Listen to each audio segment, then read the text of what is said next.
sério. Fala sério, cara. Precisa de grana, né?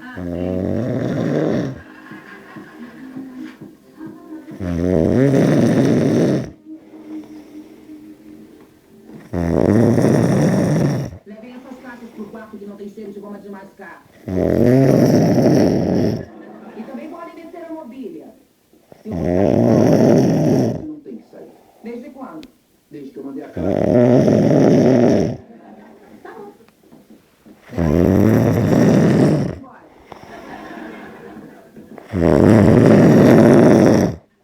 Não tem mais nada a dizer? Não deve dizer. Obrigado, senhor.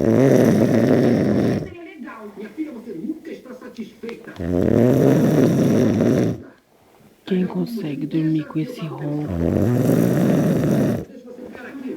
Por favor. São 2h30 da manhã Tudo de novo. e eu não consigo dormir. Não, você vai ouvir de novo. Você saiu para comprar uma coisa.